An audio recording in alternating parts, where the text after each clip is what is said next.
Two of the Elite Four down, 2 to go. Yo, trainer, you had counting the days on my fingers till you came here. Or whatever. So now you finally get to fight Flint. He does this thing. And, yeah, you saw him earlier, but now you actually get to fight him. He does that cool intro to the battle, which is a nice addition to the, yeah, the cheesy grin, I love that. It's a nice addition to, Platinum, their little intros. And not to mention, the fights look really cool. You know? Okay, now I just cut a little bit there because I was taking way too long to decide if I wanted to switch or not.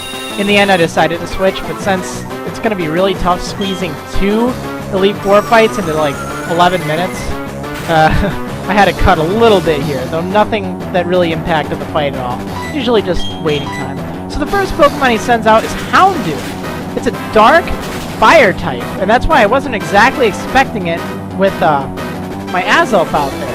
So I'm switching over to Aquila because I think that's going to be the best option. Fighting type attacks work great against it, so do ground type attacks, water type attacks, all work great. But it has a lot of speed and it has very high special attacks, so be very careful. Okay, the next Pokemon looks like he's going to be sending out, for me, is Infernape. Now that's a pretty powerful Pokemon, level 55.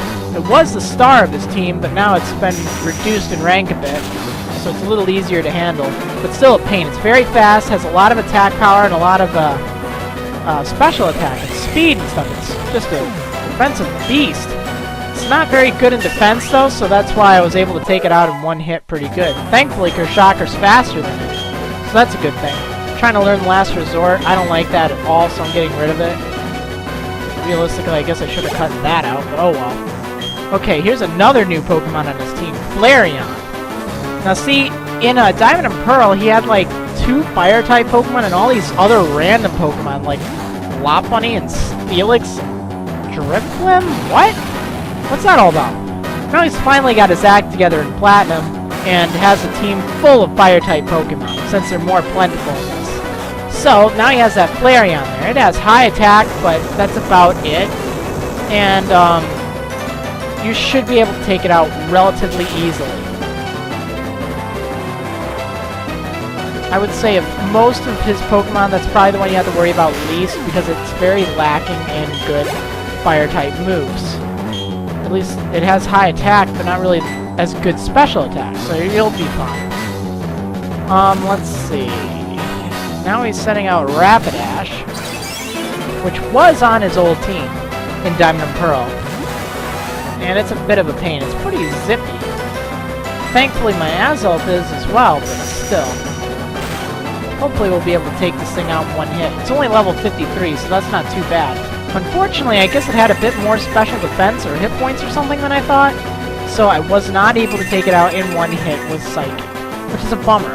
And now I use Sunny Day, and that's really not good, because Sunny Day increases the power of all Fire-type moves by 50% while it's sunny out, so that's really not good. If Flint uses Sunny Day, or one of his Pokemon use that, you want to make sure you're very careful when handling his really powerful fire types like Infernape and Magmortar, because they will do a lot of damage with their fire type moves. If you have something in your party that's resistant to fire type attacks, it would be a great time to send it out. Like a water type maybe, even though it's their effects won't be as, or their damage won't be as high because of the Sunny Day. I did cut a little there, by the way, just because I was taking more time trying to think this through. Okay, Magmortar. Now, this thing is a pain. It's level 57. It has surprisingly high resilience. I mean, it'll take quite a few hits. I mean, you know, it took a few here. Now, this is not good. It's using Flamethrower, and that does a ton of damage, because Magmortar has a lot of special attack. But not only that, it's sunny out, so it's doing even more damage. Not good. Not good at all. In fact, he just one-shotted my Azelf there. So that's really not good. I'm gonna switch to, I'm actually gonna switch to Marriland, because I think the Sunny Day is about to run out, and I do not want to risk Aquila getting knocked out, because that lowers its happiness, which in turn lowers the amount of damage it does with her turn. I was partially hoping for a Quick Claw to activate there, or hoping that I just outspeed Magmortar in general. I guess that didn't happen, so I have one very fried Torterra. But the good news is the sunlight faded, so I should be able to take this thing out with a little less problems. Or with fewer problems, really. Okay, I do strike before it, which is good. It's not like super zippy or anything. I mean, remember, Torterra is not very fast. It has flame body, so it burned me, which isn't fun. But the good news is I did knock it out, so I did win against Flint. Very good. I don't believe it, I lost. I didn't take it for granted, but I didn't expect you to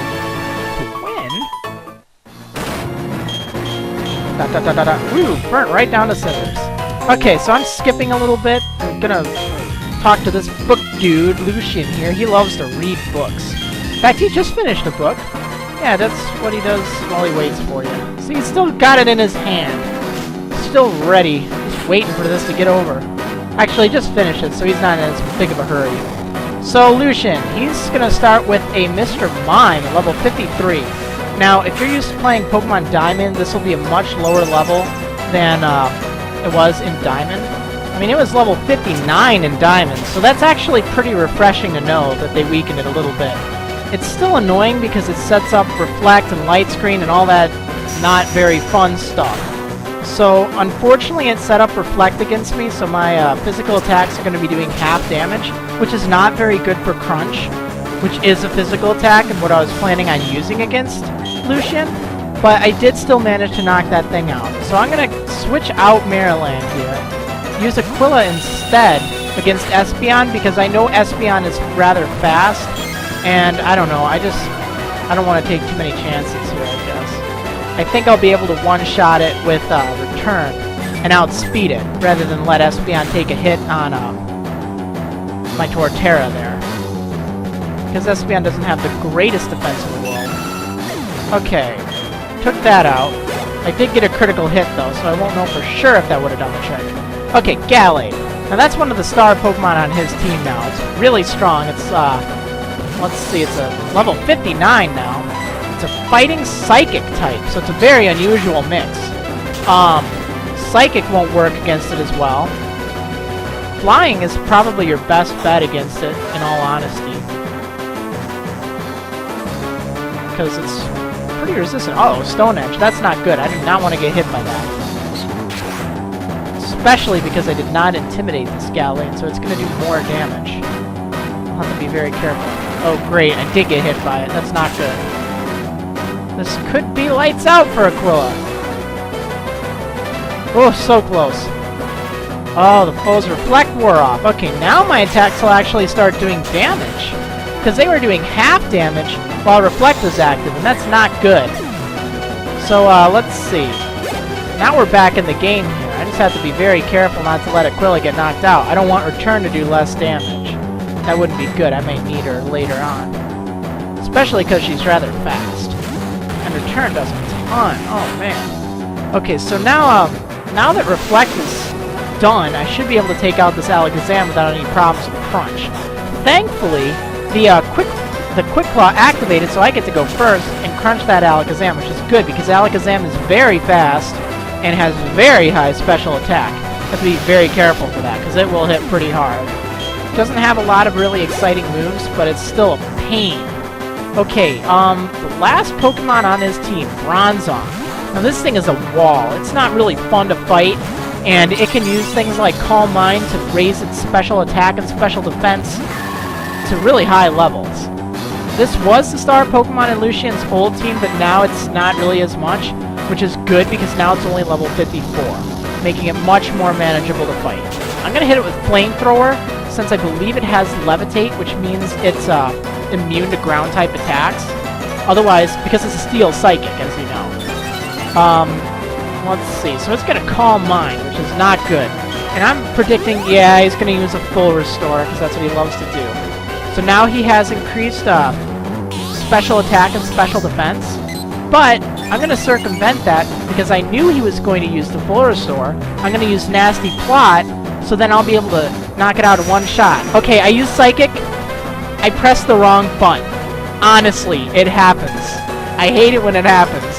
But I'm like, oh, what? Wrong direction. It's really difficult playing the game using only your index fingers. Trust me, I don't even get thumbs while recording. It's such a pain. Oh well, thankfully it doesn't look like it made a significant impact.